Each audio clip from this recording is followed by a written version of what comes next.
tuulama arsii ituu humbannaa afran qallo lafaaf lafee cabee lammiif lammiin dhiiga gootummaa warqituu talleenjisoo diiga gaafa harka muraaf harma muraa aanolee warra seenaa faayee dhuunfaan lolee orma harkaaf harma morma keenya mure waggaa 8 guutuu kan lolaan uggure Oromoo arsii cabsee hawaash qaxxaamuree diinni duguuggaa labse sodaan qalbii hire gootowwan gaafasii akka ittisaa rooba duulee diina ittis yaamilee cabxe qooba abbaan gadaa murawwaa hooggansi qurnan ituu bakkaan harka kan nu mormi koo haacitu jechuun murteessee alagaan nun bitu mucee amma muceef yaayyaa alii siree warra kanniisaan duulee firraa qolaa ture gooticha seenaa kuulee gaafas walda gabre mormaa gad awwaale sossobee gurgure ilkeen gurrarraa muree gulula marachiisee dhiiraaf dubartii ituu baallii suuqachiise gootummaaf gamnummaa Oromoo garsiise gaafa duula kanniisaa gaafa lola jiisa mudannoo gaddisiisaa daawwachiisa murruqii murti guutoon nu yaadachiisa eega ijibbaataan carcar lolee cabsee ona afran qalloof aniyyarran labse calankoo lolaa fi calankoo calit duulee madaafaa fi qawwee reefa lafa tuule madaafa subbaan cufee warra seenaa kuule maqaan baduu mannaa mataan baduu wayyaa adda biyya aayyaa muraa mataa kiyya jeewadaay galmoo guyyaa murtii biyya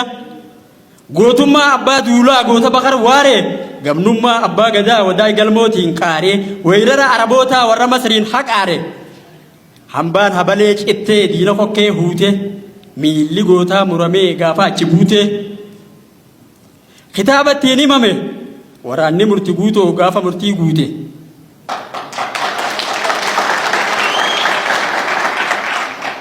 eega Oromoon cabee sirni gadaatis cabe gabrummaa baadhatee duuta yoom gaqqabe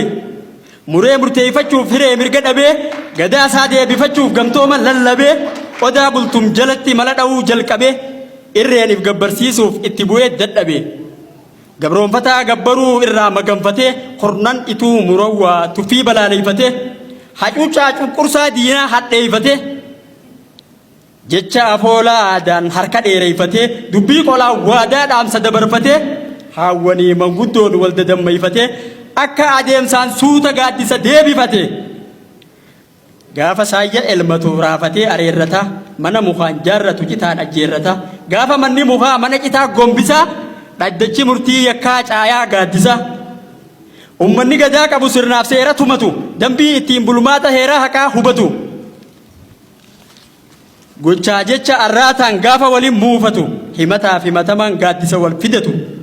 araara manguddummaa dhiifamaan fixatu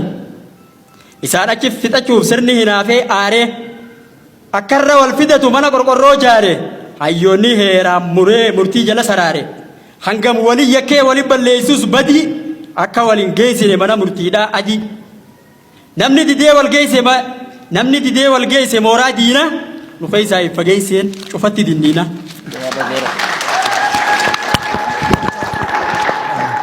ammaarani dhugdu boolli seenaa addaani barreessaa kitaaba dhugaataa qalqalloo anu Mooses Juwaadhe